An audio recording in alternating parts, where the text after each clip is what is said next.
Deuteronomy chapter 11. Ang kapangyarihan ni Lord. Kaya nga mahalin niyo si Lord na inyong Diyos, at lagi niyong sundin ang mga bilin, instructions, rules at utos niya. Tandaan niyo ngayon ang mga tinuro ni Lord. Kayo at hindi ang mga anak niyo ang naka-experience ng grabing lakas at kapangyarihan niya. Nakita niyo ang mga nakakakilabot na ginawa niya sa hari ng Egypt at sa buong bayan niya.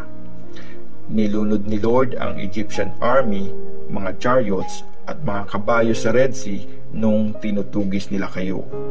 Tuluyan niya silang winasak. Alam niyo ang ginawa niya para sa inyo nung nasa desert kayo hanggang sa makarating kayo dito. Nakita niyo din ang ginawa niya kina Datan at Abiram, yung mga anak ni Eliab na galing sa tribe ni Reuben. Sa harap ng lahat, nilamon sila ng lupa kasama ng mga tent nila, pamilya, servants at mga alagang hayop. Nakita mismo ng mga mata niyo lahat ng grabing ginawa ni Lord. Ang pinangakong lupain. Kaya sundin niyo lahat ng mga inutos ko ngayon para magkaroon kayo ng lakas na sakupin ang lupaing kukunin nyo at matagal kayong mamumuhay sa lupaing pinangako ni Lord sa mga ancestors nyo at sa magiging lahi nila. Mayaman at sagana ang lupaing yon, hindi gaya ng lupain ng Egypt na iniwan nyo, kung saan kailangan nyo pang magpakahirap para madiligan ang mga tanim nyo gaya ng pag-aalaga sa isang garden. Kasi ang lupaing kukunin nyo mabundok at maburol, at ulan ang dumidilig doon. Si Lord na inyong Diyos ang laging nag-aalaga at nagbabantay doon. Pag sinunod nyo ang mga utos na sinasabi ko sa inyo ngayon, ang mahalin nyo si Lord na inyong Diyos at mag-serve sa Kanya ng buong puso at isip, lagi niyang papaulanan ang lupain tuwing tag-ulan para meron kayong aanihing butil, alak at olive oil. Meron ding mga damo para sa inyong mga alagang hayop. Mapupusog kayo sa dami ng pagkain. Pero mag-ingat kayo at huwag papaloko. Huwag kayong sasamba at magsaserve sa ibang mga Diyos. Pag ginawa niyo yun, magagalit si Lord sa inyo. Isasara niya ang langit at hindi na uulan. Magiging tuyot ang lupa at walang magiging bunga. Tapos, mauubos kayo agad sa magandang lupaing binigay ni Lord sa inyo. Kaya itanim nyo sa puso at sa isip ang mga sinasabi ko. Isulat nyo at itali sa mga kamay at noo nyo bilang paalala. Ituro nyo ito sa mga anak nyo. Sabihin nyo ito sa kanila habang nasa bahay kayo o naglalakad sa daan, kahit matutulog na o kaya naman sa pagising nyo sa umaga. Isulat nyo ito sa frame ng pinto nyo at sa gate ng inyong bayan. Gawin nyo lahat ito para mamuhay kayo at ang mga anak nyo ng matagal sa lupaing pinangako ni Lord sa mga ancestors nyo. Magtatagal kayo doon hanggang ang langit ay nasa ibabaw ng lupa. Pag sinunod nyo lahat ng utos na sinasabi ko, mahalin nyo si Lord na inyong Diyos, sundin lahat ng utos niya at mag-stay kayo sa Kanya, papalayasin niya lahat ng bansang nakapaligid. Makukuha nyo ang lupain ng mga bansang mas malalakas at makapangyarihan kaysa sa inyo. Magiging inyo ang bawat lugar na dadaanan nyo. Ang magiging teritoryo nyo ay simula sa desert sa south hanggang sa mga bundok ng Lebanon sa north, at mula sa Euphrates River sa east hanggang sa Mediterranean Sea sa west. Walang makakapigil sa inyo, gaya ng promise ni Lord na inyong Diyos. Matatakot ang mga tao sa inyo sa lupaing pupuntahan nyo dahil sa Kanya. Ngayon, binibigyan ko kayo ng choice, blessing o sumpa. Blessing kung susundin nyo ang mga utos ni Lord na inyong Diyos na sinasabi ko sa inyo ngayon. Sumpa naman kung di kayo susunod sa mga utos niya at sasamba kayo sa ibang Diyos na hindi nyo kilala. Pag nadala na kayo ni Lord na inyong Diyos sa lupaing kukunin nyo, i-declare nyo ang blessing sa Mount Gerizim at ang sumpa naman sa Mount Ebal nyo sasabihin. Yung dalawang bundok na yun ay nasa west ng Jordan na nasa lupain ng mga Canaanites na nakatira sa may Jordan Valley. Ang mga bundok na yon ay nasa papuntang west, malapit sa banal na puno ng More, sa bandang bayan ng Gilgal. Malapit na kayong tumawid sa Jordan River para kunin ang lupaing binibigay sa inyo ni Lord na inyong Diyos. Pag nakuha nyo na yon at nakatira na kayo doon, siguraduhin nyong susundin nyo lahat ng mga utos at instructions na binibigay ko sa inyo ngayon. Deuteronomy chapter 12. Lugar kung saan mag-worship. Ito ang mga instructions at rules na dapat nyong sundin sa lupaing binigay ni Lord, ang Diyos ng inyong mga ancestors. Gawin nyo ito sa buong buhay nyo. Wasakin nyo lahat ng lugar na sinasambahan ng mga taong papalayasin nyo doon, sa taas ng bundok, sa mga hills, at sa lilim ng mga puno. Wasakin nyo ang mga altar nila. Durugin ang mga sinasamba nila mga pillars at sunugin nyo ang mga symbols ng Diyosang si Asherah.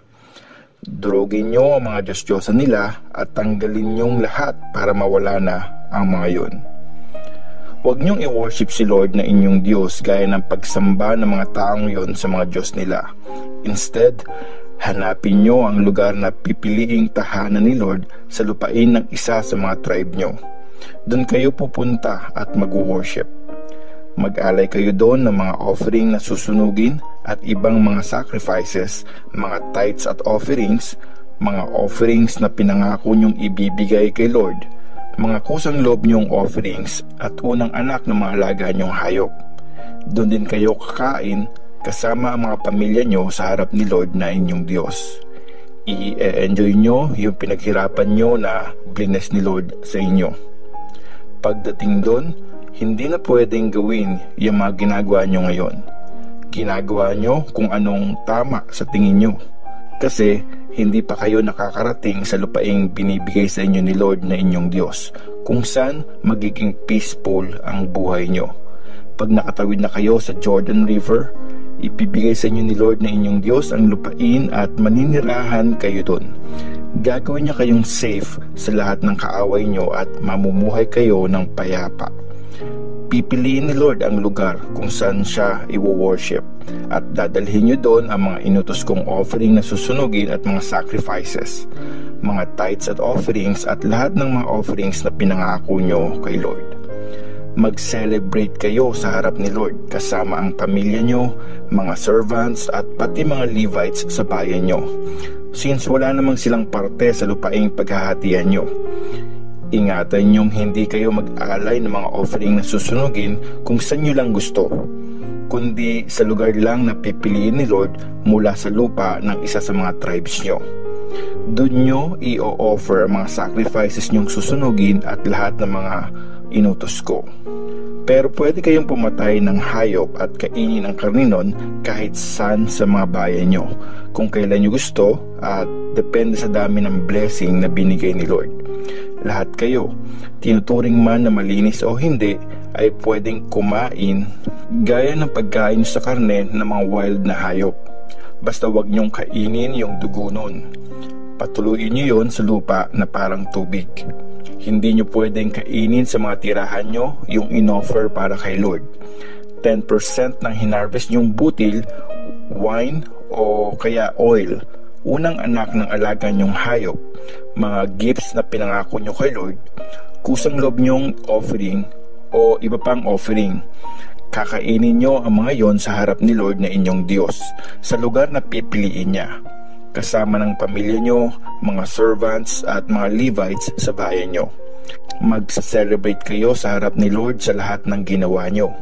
Siguraduhin nyong hindi nyo papabayaan yung mga Levites habang namumuhay kayo sa inyong lupa. Pag pinalawak na ni Lord ang lupain nyo gaya ng pinangako niya, tapos gusto nyong kumain ng karne, sige, pwede kahit kailan nyo gusto.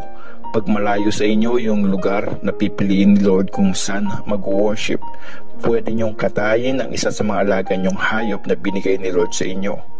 Kainin nyo ang karne nun sa bahay nyo kung kailan nyo gusto. Kagaya yun ang pagkain nyo sa karne ng wild na hayop. Pwedeng kumain ang taong tinuturing na malinis o madumi. Basta siguraduhin nyo lang na hindi kayo kakain ng dugo, kasi ang dugo ang nagbibigay buhay. at hindi nyo dapat kainin na nagbibigay buhay kasama ng karne. Huwag nyong kakainin yon. Patuluin nyo yon sa lupa na parang tubig. Huwag nyong kakainin ito para maging maayos ang buhay nyo at ng mga anak nyo. Kasi ginagawa nyo ang tama sa mata ni Lord. Dalihin nyo sa lugar na pipiliin ni Lord yung mga banal na offerings na pinangako nyo sa Kanya. At ialay nyo yung mga offering na susunugin, yung karne at dugo, sa altar ni Lord na inyong Diyos. Kailangang patuluin yung dugo sa altar. Pero yung karne, pwede nyong kainin. Sundin nyong mabuti lahat ng inuutos ko. Pag ginawa nyo ang mabuti at tama sa paningin ni Lord, forever magiging maayos ang buhay nyo at ng mga anak nyo. Huwag sumamba sa Diyos-Diyosan. Pag nawasak na ni Lord ang mga tao sa lupaing kukunin nyo, tapos tinaboy nyo na sila at nakatira na kayo doon, mag-ingat kayo. Huwag kayong papadala na gumaya sa mga ginagawa nila. Huwag nyo nang alamin para gayahin kung paano nila sinasamba ang mga Diyos nila. Huwag nyong gawin yon kay Lord na inyong Diyos, kasi lahat ng ayaw na ayaw ni Lord, ginawa nila sa mga Diyos nila. Sunugin ba naman yung sarili nilang mga anak bilang offering? Siguraduhin nyong gagawin nyo lahat ng inuutos ko. Huwag kayong magdadagdag o magbawas ng kahit ano sa mga ito.